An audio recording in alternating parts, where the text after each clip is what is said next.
అందరికీ నమస్కారం. మీరు వినబోతున్న కథ 2 శవాలు.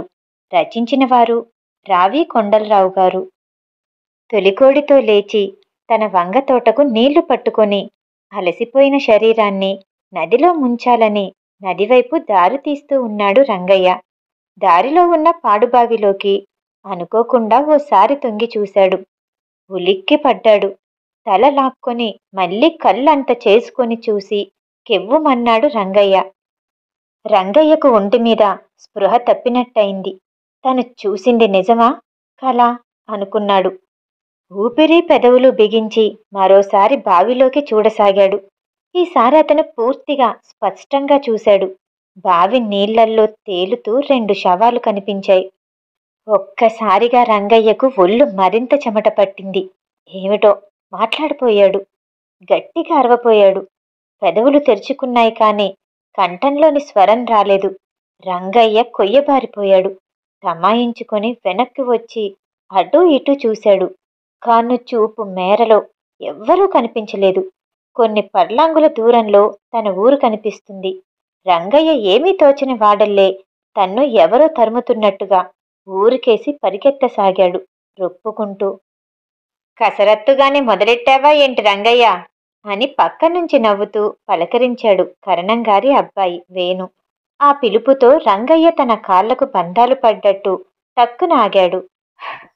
చిన్బాబు గారు, ఘోరం బాబు, ఘోరం అన్నాడు రంగయ్య బావికేసి చూస్తూ. వేణు ఏంటని ప్రశ్నించేలోగానే రంగయ్య చెప్పసాగాడు.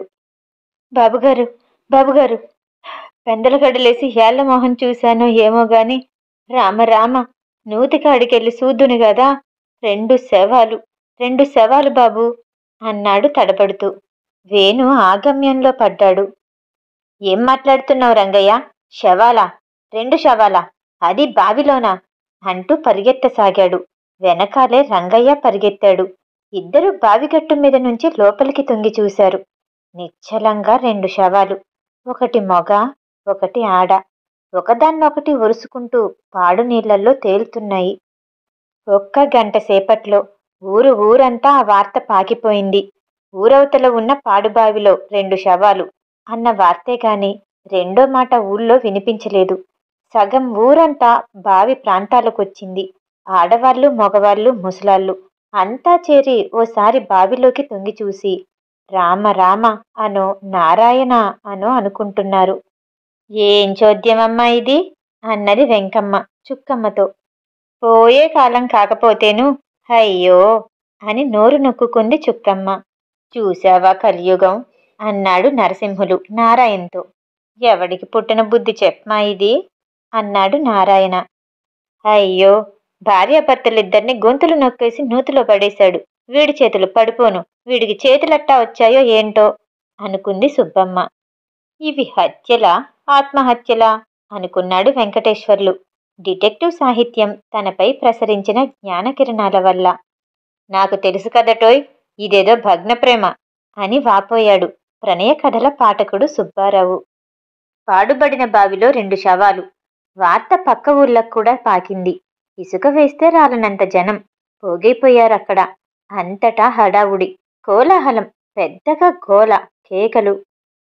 ఊర్లో ఉన్న అంతమంది చేరారు కాని ఆ శవాల ముఖాలు సరిగ్గా తెలియకపోవటం వల్ల ఎవరూ గుర్తుపట్టలేదు.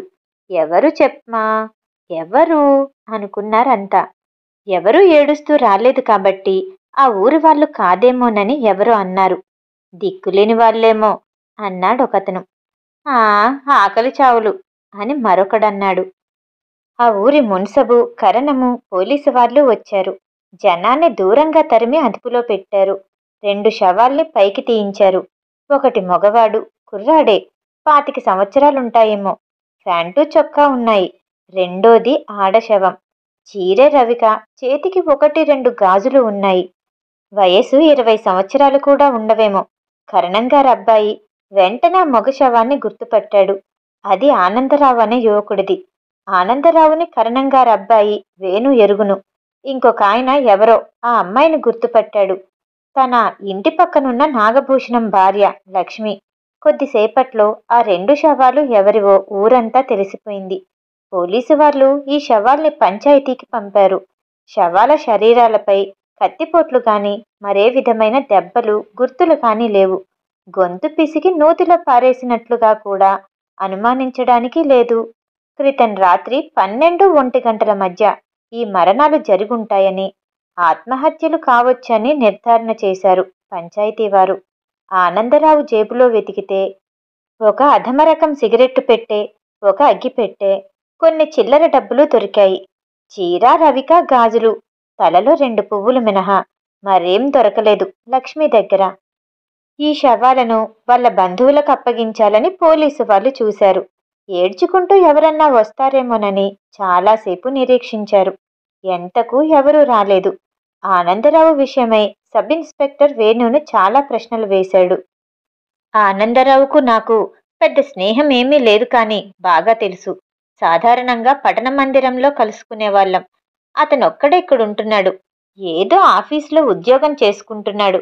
అతని బసకు నేనెప్పుడూ వెళ్ళలేదు, గాని పెద్ద రోడ్డుకు అడ్డంగా ఉండే రంగనాథం వీధిలో ఒక చిన్న గదిలో ఉంటున్నట్టుగా నాతో చెప్పాడు. హోటల్లో భోజనం. వయస్సు 25 సంవత్సరాలుంటాయనుకుంటా. మనిషి చాలా మంచివాడు. నవీన భావాలున్నవాడు కూడా. సిగరెట్లు జోరుగా కాల్చేవాడు. ఎంతసేపు పుస్తకాలు చదువుకునేవాడు. ఎంత పిలిచినా పేకాటకు గాని, క్యారమ్స్ ఆటకు గాని, మరో ఆటకు గాని వచ్చేవాడు కాదు. తనకు పెళ్లి కాలేదని, తల్లి ఉన్నదని, ఆమె ఎక్కడో తన అన్నయ్య దగ్గర ఉంటుందని చెప్పాడు. ఇంతకంటే నాకేం తెలీదు అన్నాడు వేణు.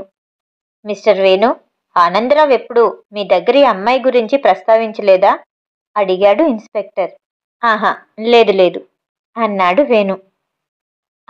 సరే, పెళ్లి చేసుకోమని వాళ్ళమ్మ ఉత్తరాలు రాస్తే వాటి మీద ఇతని భావాలు ఎట్లా ఉండేవో మీకేమైనా తెలుసా? నేను కూడా పెళ్లి సంగతి అడిగేవాడిని. నవ్వి ఊరుకునేవాడు. వేణు తనకి తెలిసింది చెప్పాడు. అంటే పెళ్లి చేసుకోవాలని గాని వద్దని గాని ఏమీ అనలేదన్నమాట. ఇన్స్పెక్టర్ ప్రశ్నకి ఏమీ లేదు అన్నట్టు సమాధానం చెప్పాడు. ఓకే ఓకే, బాగా చూడండి. ఈ అమ్మాయి ఎవరో మీకు తెలుసా? నాకు తెలీదు. నేనెప్పుడు చూడలేదు. ఇప్పుడు వినడం వల్ల వీళ్ళది ఫలానా వీధా అని అనుకుంటున్నాను. ఆ వీధిలో ఒక్కొక్కప్పుడు ఆనందరావు కనిపించేవాడు అన్నాడు వేణు. ఆహా, ఓకే, దట్స్ ఆల్ రైట్. అయితే మొదట బావిలో శవాల్ని చూసింది మీరే కదూ అన్నాడు. కాదు కాదు, పొరబడుతున్నారు. ముందు రంగయ్య చూశాడు. నాతో చెప్తే నేను చూశాను. వేణు అనగానే ఇన్స్పెక్టర్ రంగయ్యను కొన్ని ప్రశ్నలు అడిగాడు. ఉదయం తన శవాల్ని ఎట్లా చూడటం తటస్థించింది, వేణుకి ఎట్లా చూపించింది, ఉన్నది ఉన్నట్టుగా చెప్పాడు రంగయ్య. పోలీసులు ఆనందరావు గదిని వెతికారు. ఆత్మహత్య చేసుకోబోతున్నట్టు ఎక్కడా ఏ ఉత్తరమో రాసి పెట్టలేదు. చిన్న గది. గదిలో ఓ చాప, చిన్న పెట్టె, కొన్ని పుస్తకాలు, కాగితాలు మినహా చెప్పుకునేందుకు మరే వస్తువులు లేవు. ఉత్తరాలేవో దొరికాయి గాని ఈ లక్ష్మి రాసిన ఉత్తరాలేవి దొరకలేదు. మామూలు విషయాలతో స్నేహితులు రాసినవి, పెళ్లి విషయమై తల్లి రాసినవి ఆ ఉత్తరాలు. ఈ విషయం అతని తల్లికి తెలియచేయాలని పోలీసు వాళ్ళు ఆమె చిరునామా కోసం ప్రయత్నించారు. ఆహా, లభ్యం కాలేదు. కార్డుపై ఊరు పేరు మాత్రం రాసుంది. ఆనందరావు ఆఫీసులో పనిచేస్తున్న అతని తోటి గుమస్తాలను కూడా వాళ్ళ తల్లి చిరునామా గురించి, ఇతర విషయాల గురించి అడిగారు. తల్లి చిరునామా తెలియదన్నారు. ఇతర విషయాలు వేణు చెప్పినట్టే చెప్పారు. తనకో ప్రియురాలు ఉన్నట్టుగా ఆనందరావు చెప్తూ ఉండేవాడని, పోతే ఆమె ఎవరైనది తను చెప్పేవాడు కాదని ఒక మిత్రుడన్నాడు. ఇక లక్ష్మీ విషయమై ఆరా తీయగా ఆమె భర్త నాగభూషణం 4 రోజులుగా ఊళ్ళో లేడని తేలింది. లక్ష్మి పొరుగింటి సూర్యనారాయణ, అతని భార్య ఈ విషయం చెప్పారు. నాగభూషణం మా ఇంటి పక్కనే ఉన్నా. అతనితో నాకంత స్నేహమేం లేదులేండి. అసలు నేనే స్నేహితంగా మెలగననుకోండి. అతనిదంతా అమ్మో అదో పద్ధతి అన్నాడు సూర్యనారాయణ. ఇన్స్పెక్టర్ సీరియస్గా ఏంటా పద్ధతి అని అడిగాడు. అంటే ఏముంటాదండి, మనిషి దగ్గర కలుపుగోరుతనం లేదు, మంచితనం లేదు. ఎప్పుడో ఇంటికొస్తాడు, భార్యపై ఏదో కేకలేస్తాడు, తిడతాడు వివరించాడు సూర్యనారాయణ. ఓహ్, అయితే అతని ఉద్యోగం అడిగాడు ఇన్స్పెక్టర్. ఉద్యోగం అంటారా, ప్రస్తుతం ఏమీ లేదు. 4 రోజుల నుంచి ఖాళీగానే ఉంటున్నట్టున్నాడు. వేళకు వెళ్ళటం రావటం కూడా ఏమీ లేదు. అంతకు పూర్వం ఏదో మిల్లులో గుమస్తాగా ఉండేవాడు. ఓకే, లక్ష్మి ఎట్లాంటి మనిషి? అన్నాడు ఇన్స్పెక్టర్. లక్ష్మి మంచి పిల్లేనండి. నాతో చనువుగా మాట్లాడుతూ ఉండేది. పిన్నిగారు అంటూ పిల్లల్లాగే తిరిగేది. ఎంతసేపు ఇంటి పని చూసుకునేసరికి అయిపోయేది. పాపం వాళ్ళ ఆయనంటే దానికి అంతా ఇంత భయం కాదు అంది సూర్యనారాయణ భార్య. అయితే నాగభూషణం ఎక్కడికెళ్ళాడో తెలీదా? తెలీదండి. 4 రోజులైంది. ఊళ్ళోనే లేడు కదా. ఎక్కడికో పని మీద పొరుగురు వెళ్ళాడని మాత్రం లక్ష్మి చెప్పింది. ఏ ఊరు అని నేను అడగలేదు సుమా. నాకెందుకు ఆ గొడవలు అంది సూర్యనారాయణ భార్య. సరే, నాగభూషణం ఊరెళ్ళి తిరిగి రాలేదన్నమాట కదూ? ఆ, నాకు తెలిసినంతవరకు రాలేదని అనుకోవాలి అన్నాడు సూర్యనారాయణ. లక్ష్మి ఇల్లంతా వెతికారు. ఒక చిన్న గది, వంటిల్లును. వంటింట్లో కాస్త పాత్ర సామాగ్రి, 2 చింకిచాపలు, 2 చీరలు, ఏవో గుడ్డలు, పాత పత్రికలు తప్ప ఇంకేమీ లేవు. పాత ఉత్తరాలేవో దొరికాయి కాని ఆనందరావు లక్ష్మికి రాసినవి ఏవీ దొరకలేదు. పోలీసు వాళ్ళు నాగభూషణానికి అతని భార్య మరణ విషయం తెలియచేయాలని పొరుగుళ్ళు చూశారు. జాడే లేదు. ఊళ్ళో ఎక్కడ చూసినా బావిలో తేలిన 2 శవాల విషయమే చర్చ. కరణంగారి చావడిలోని, మునసబుగారి వాకిట్లో, పార్కులో, హోటల్లో, ఊరంతా ఇదే విషయం. ఆనందరావు లక్ష్మిని గాఢంగా ప్రేమించాడంట. అందుకు సందేహమే లేదు. లక్ష్మికి పెళ్లి కాకపూర్వం ఆనందరావు ఆమెని ఎరుగునట. తెలుసా? అవునవును, నాకు తెలీదా ఏంటి? వాళ్ళిద్దరూ పెళ్లి చేసుకోవాలని చాలా ప్రయత్నించారు. పరిస్థితులు అనుకూలించలేదు. లక్ష్మి తండ్రికి ఆనందరావు మీద ఇష్టం లేదు. ఆ కారణం చేతే కదా ఆమెని నాగభూషణానికి ఇచ్చాడు. ఈ ఊళ్ళో నాగభూషణానికి ఉద్యోగం. లక్ష్మి ఇక్కడికొచ్చింది. ఆమెతో పాటే ఆనందరావు మకాం మార్చేశాడు. చాలా రోజుల వరకు నాగభూషణం ఈ విషయం ఎరుగడు తెలుసా? ఈ మధ్యనే తెలుసుకొని లక్ష్మిని నానా తిట్లు తిట్టి చావబాదాడు. ఆనందరావుని హతమార్చాలనుకున్నాడు కూడాను. అది కాదు సంగతి. ఈ సంగతి తెలుసుకొని ఇద్దరూ ఆత్మహత్య చేసుకోవాలని నిర్ణయించుకున్నారన్నమాట. ప్రేమ ఎంత పనైనా చేయిస్తుంది. దీని మొహం ఈడ్చ. దీనికేం పోయే కాలం వచ్చింది? కట్టుకున్న మొగుడంటూ ఉంటే వాడిని కాదని పెదవేషాలు. కలియుగం వదిన గారు, వింటున్నాం కాదు ఇలాంటి విషయాలు. ఇందులో ఆశ్చర్యం ఏముంది అంది ఒక ఆమె. నిజం చెప్పద్దు. అసలిద్దరు ఆ రాత్రి నూతి దగ్గర కలుసుకుందాం అనుకున్నారట. ఎవరో వస్తూ నలికిడి కాగా నూతిలోకి దూకేశారట అంది రెండో ఆమె. మరొక ఆమె నవ్వింది. అంత పిచ్చివాళ్ళం కాదులేండి. తెగించిన వెధవలకి మనిషెలికిడి లక్ష్యమా ఏంటి? ఏమో చచ్చారు. పీడా పోయింది. ఇలాంటి పాపాలమ్మలు బతికితే భూమాతకు మనకు బరువే అంది. అమ్మో, కాని లక్ష్మి ఎన్ని వేషాలు. నాకు మొదటి నుంచి అనుమానమేనమ్మా. దీని రకం వ్యవహారం చూస్తే ఇదేం సంసార పిల్లలాగా నాకేమనిపించలేదు. లక్ష్మి మీకు తెలుసా? అడిగింది ఒక ఆవిడ. తెలియకనే. నీళ్ళ కోసం వెళ్ళినప్పుడల్లా అక్కడ ప్రత్యక్షం. అబ్బా, ఆ సింగారం, ఆ నడక. పోనీలెద్దురు, ఎవరి వెర్రి వాళ్ళకి ఆనందం. దానిష్టం మనకెందుకు అంది కొత్తగా పెళ్ళైన ఒక అమ్మాయి లేచి వెళ్తూ. దీని బతుక్కి ఇది చెప్పటమే అంది ఒక ఆమె. ఎవరి పిల్ల? మన రాజత్తం కోడల్లే. ఆ కోడలా నా మొహమా?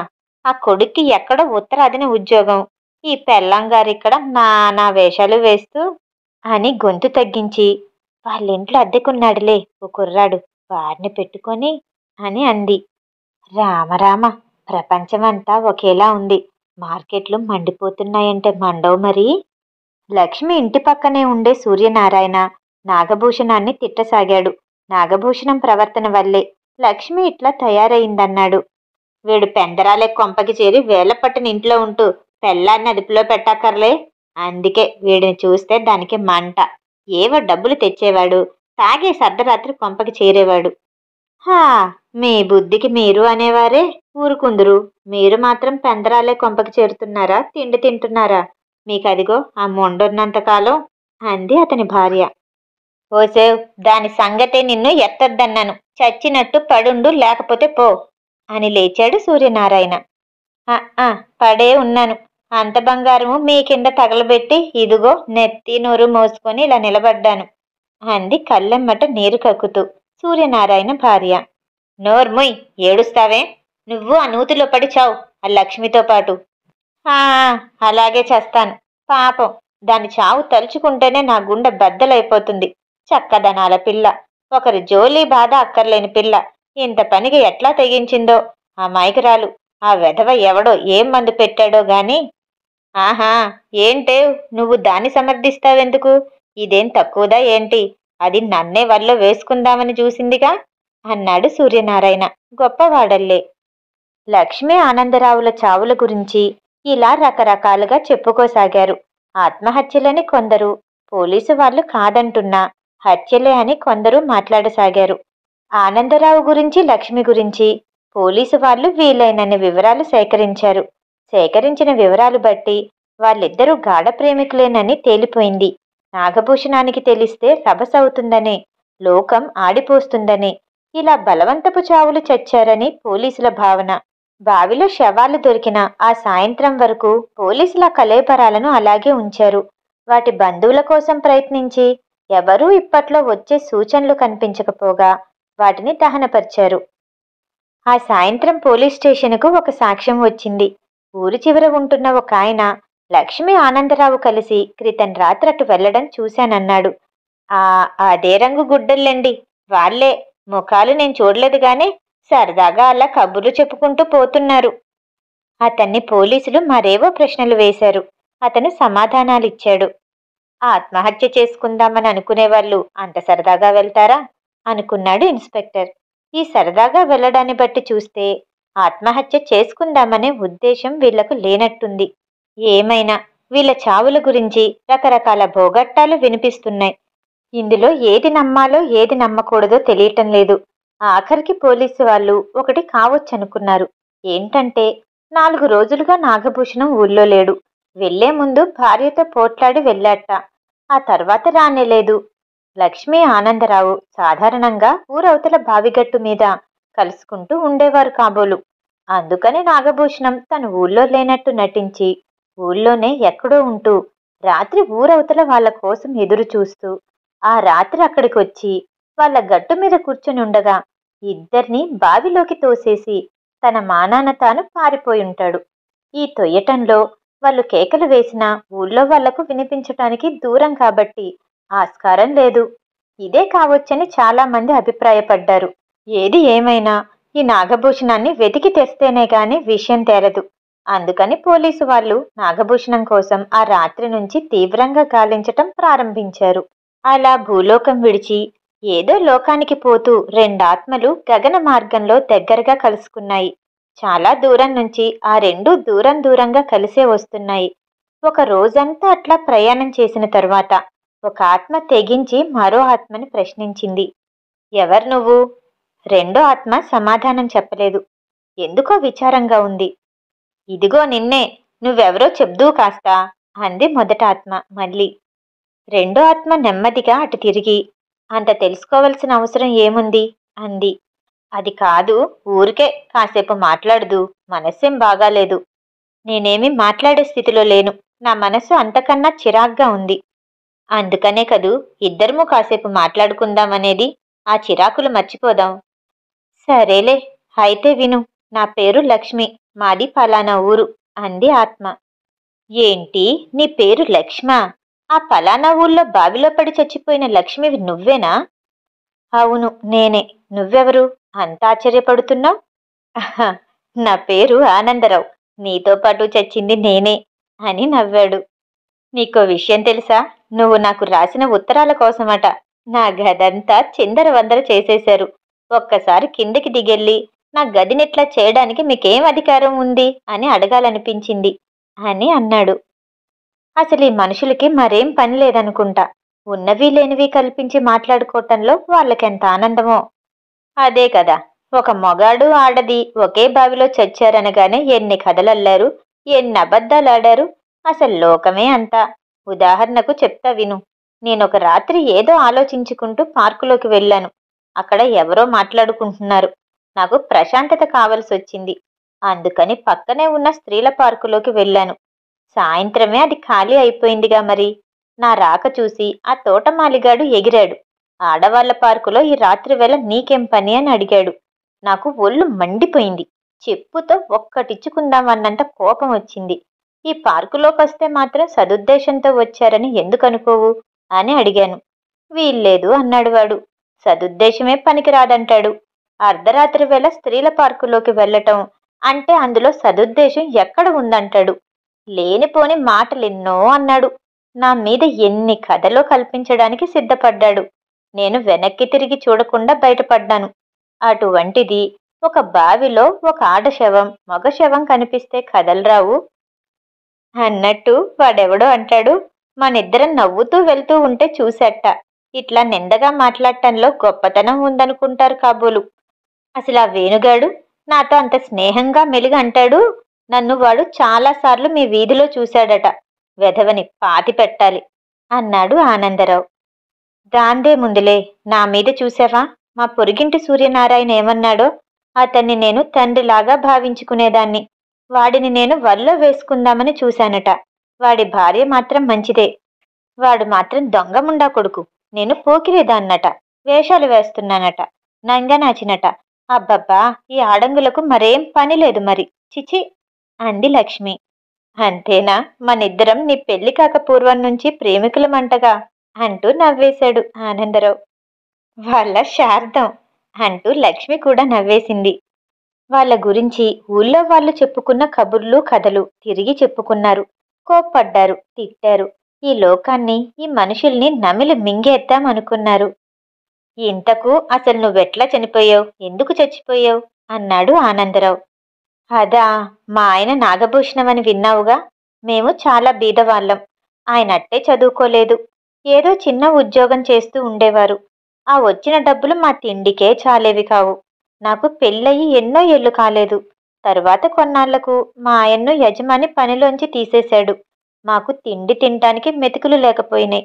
ఇంట్లో ఉన్న గిన్నె చెంబు అన్నీ అమ్ముకు తిన్నాం. ఆయన ఎంత తిరిగినా ఎవడూ ఉద్యోగం ఇవ్వలేదు. ఒక్కో రోజు ఏదో కూలి పని చేసి కొన్ని డబ్బులు తెచ్చి ఇచ్చేవారు. ఇట్లా చాలా బాధలు పడ్డాం. దరిద్రం అంతా మా కొంపలోనే ఉన్నట్టు అనిపించింది.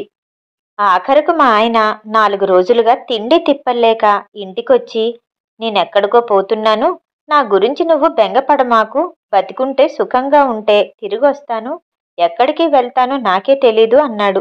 నేనేడ్చాను. వెళ్ళొద్దని బతిమాలాను.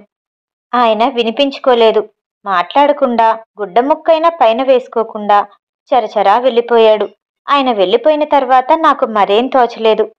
ఒక్కతినే ఆ గదిలో కూర్చుని ఏడ్చాను, మొత్తుకున్నాను. ఆకలి బాధకు తాళలేకపోయాను. ఇంట్లో అమ్ముకుందామన్నా ఏమీ లేవు. పైగా అప్పుల వాళ్ళు ప్రాణాలు తీసేస్తున్నారు. మా ఆయన ఏమైపోయారో నాకు తెలీదు. ఈ దారిద్ర్యంతో ఆయన బతికుంటారని నమ్మకం ఏంటి? ఏవేవో ఊహించాను. ఆయన కూడా లేకుండా తిండి లేక బాధపడుతూ శవమల్లే ఎందుకు? ఎవరికోసం ఈ బతుకనిపించింది? నిన్న రాత్రి పిచ్చెత్తినట్లయిపోయాను. బాగా పొద్దుపోయాక అర్ధరాత్రి వేళ ఇంటి తలుపు దగ్గరగా చేరవేసి పాడుబడిన బావి దగ్గరికి వెళ్ళాను. చావాలని నిశ్చయించుకున్నాను. మా ఆయన తిరిగొస్తే ఒకసారి ఏడుస్తారు, అంతేగా. ఏమైనా బ్రతకటానికి ధైర్యం లేకపోయింది. ఆయన్ను సుఖంగా ఉంచమని దేవుడిని ప్రార్థించి ఆ బావిలోకి దూకి ఆత్మహత్య చేసుకున్నాను. ఇది నా చావు కథ. ఇటువంటి పరిస్థితిలో నేను దిక్కుమాలిన చావు చేస్తే ఏ ఒక్కడూ జాలిపడేవాడు లేడు కదా. నా మీద ఎన్ని నిందలు మోపుతున్నారో, ఎన్ని కట్టుకథలు అల్లుతున్నారో చూశావా? అంది లక్ష్మి. ఆనందరావు ఆత్మ నిట్టూర్చినట్టు కదిలింది. అయితే నువ్వు ఆత్మహత్య చేసుకున్న తర్వాత నేను చచ్చానన్నమాట. నా కథ విను. నేను ఒక ఆఫీసులో గుమస్తాను. నాకు కొన్ని చికాకులు వ్యధలు ఉన్నాయనుకో. ముఖ్యంగా పెళ్లి విషయం. మా అమ్మ నన్ను త్వరగా పెళ్లి చేసుకోమని రాస్తూ ఉంటుంది. నేను ఎవరిని ప్రేమించలేదు. నాకు ప్రేమలో నమ్మకం లేదు. కాని చేసుకోవచ్చని ఊరుకున్నాను. పైగా ఈ సంపాదన నాకే చాలటం లేదు. ఆమెను కూడా తీసుకొచ్చి సుఖపడదామని వచ్చిన భార్యని కష్టపెట్టడం నాకు ఇష్టం లేదు. కానీ నిన్న కూడా ఓ ఉత్తరం వచ్చింది. ఎక్కడో పిల్ల ఉన్నదని, చేసుకుంటేనే గాని వీల్లేదనీను. నా పరిస్థితి ఎంత చెప్పినా వాళ్ళు అర్థం చేసుకోలేరు. ఇప్పుడిప్పుడే పెళ్లి చేసుకుంటే సుఖపడలేనని నేను అనుకుంటున్నాను. చేసుకోకపోతే వాళ్లకు సుఖం లేదు. ఏం చెయ్యాలో నాకు తోచలేదు. రాత్రి 1 గంట దాకా గదిలో కూర్చుని తీవ్రంగా ఆలోచించాను. తల వేడెక్కిపోయింది. లేచి బయటకొచ్చి వీధులన్నీ దాటి ఊరవతలకొచ్చాను. ఆలోచిస్తూనే ఆ బావిగట్టు మీద కూర్చున్నాను. అప్పటికప్పుడే నీ శవం బావిలో ఉన్నదన్నమాట. ఈ ఆలోచనతో ఏమైందో తెలుసా? అంతా విధి వైపరీత్యం. ఆ సమయానికి నాకు చావు రాసిపెట్టి ఉన్నది కాబోలు. బావిగట్టు ఎత్తైనదేం కాదుగా. నేను గట్టు మీద ఉన్నానన్న ఆలోచన కూడా నాకు లేదు. ఏ బెంచి మీదనో కూర్చున్నాననుకున్నాను. ఎడమ చేతిని వెనక్కి చాచి ఆంచి చేతి మీద చేరపడదామనుకున్నాను. గట్టు మీద కూర్చునే చేతిని చూస్తూ వెనక్కి వంగాను. అంతే, బావిలో పడిపోయాను. పడిపోతున్నప్పుడు పెద్దగా కేక కూడా వేశాను. ఆ అర్ధరాత్రి సమయంలో ఆ ఊరవతల నా కేక విన్నవాడెవడు? నాకు ఈత రాదు. బావిలో పడి పడగానే అడుక్కుపోయాను. కడుపు నిండా నీళ్లు పోయినాయి. ఉక్కిరి బిక్కిరైపోయాను. కాళ్ళు చేతులు కొట్టుకున్నాను. నాలో ఉన్న ప్రాణవాయువు పోయింది. చచ్చిపోయాను. నాదేం ఆత్మహత్య కాదు, దురదృష్టవశాత్తు చచ్చిన చావు. నువ్వు చావాలని చేస్తే నేను చావాలనుకోకుండా చచ్చాను. ఇది జరిగిన విషయం. కాని తెల్లారేసరికి మన శవాలు రెండూ బావిలో కనిపించటం వల్ల, వయసులో ఉన్నవాళ్ళమవటం వల్ల ఇంకేముంది, వాళ్ళ కథలకు కావలసినంత ఆస్కారం దొరికింది. శవాలు బావిలో కనిపించగానే వెంటనే వీళ్లకు కలగాల్సింది దురాలోచనేనా? అసలు జరిగినట్టు ఈ విధంగా జరిగి ఉండొచ్చునేమో అని ఒక్కడూ ఆలోచించడే. కాని బావిగట్టు మీద అంత అజాగ్రత్తగా ఎందుకు కూర్చున్నావు నువ్వు అని మందలించింది లక్ష్మి. సరే సరేలే, అంత జాగ్రత్తే ఉంటే చావకనే పోయేవాడిని. కానీ నువ్వు ఆత్మహత్య చేసుకోవటం క్షమించరాంది అన్నది ఆనందరావు ఆత్మ. లక్ష్మి లోకం కేసి చూసింది. కాదు కాదు, ఇటువంటి నీచపు లోకాన్ని వదిలిపెట్టడమే మంచిదైంది. ఇప్పుడు అనుకుంటున్నాను, మా ఆయన లేకుండా నేను మరో 2 రోజులు ఒంటరిగా బ్రతికాననుకో, మరిన్ని అభాండాలొచ్చి పడేవిగా. ఇంతకా ఆయన ఎక్కడున్నారో, ఏమయ్యారో పాపం అంది లక్ష్మి జాలిగా. మీ ఆయన దొరికాడనుకో, అసలు విషయం చెప్పి నేను వీళ్ళిద్దరినీ బావిలోకి తోసి చంపలేదంటాడు. వీళ్ళు వింటారంటావా? ఏం వింటారు? వినరు. వినేటంతా సహృదయం వాళ్ళకుండదు. వాళ్ళంతా నీచంగా జీవిస్తున్నారు కాబట్టి ఇతరులు అంతే అనుకుంటారు. ఈనాటికైనా వీళ్ళ పీడ విరగడైంది తూ అన్నది లక్ష్మి ఆ గగన మార్గం నుంచి భూమికి ఉమ్ముతూ. నిజం నిలకడ మీద తేలుతుందంటారు. అట్లా ఒకవేళ ఈ నిజం తెలిసాక మన మీద ఈ అభాండాలు నిందలు మోసిన ఈ వెధవల ముఖాలు ఎలా ఉంటాయి? వీళ్ళందరికీ వరుసన ఉరిశిక్ష వేయాలి అన్నాడు ఆనందరావు ఉక్రోషంగా. ఆ విషయం గురించి ఈ 2 ఆత్మలు మళ్ళీ చర్చించలేదు. ఏవో విషయాలు ఆలోచిస్తూ వెనక్కి తిరిగి చూడకుండా తాము చేరాల్సిన మరో లోకానికి వడివడిగా పోసాగినాయి. అమ్మా పోతున్నా అంటే పక్కింటామె విని ఆ పక్కింటమ్మాయి ఎవరితోనూ లేచిపోయింది అన్నదట. అలా ఉంది ఈ కథ. కథ సమాప్తం. ఈ కథ వినటం మీకు నచ్చినట్టయితే లైక్ చేసి సబ్స్క్రైబ్ చేయండి. మళ్ళీ రేపు కలుద్దాం. నమస్తే.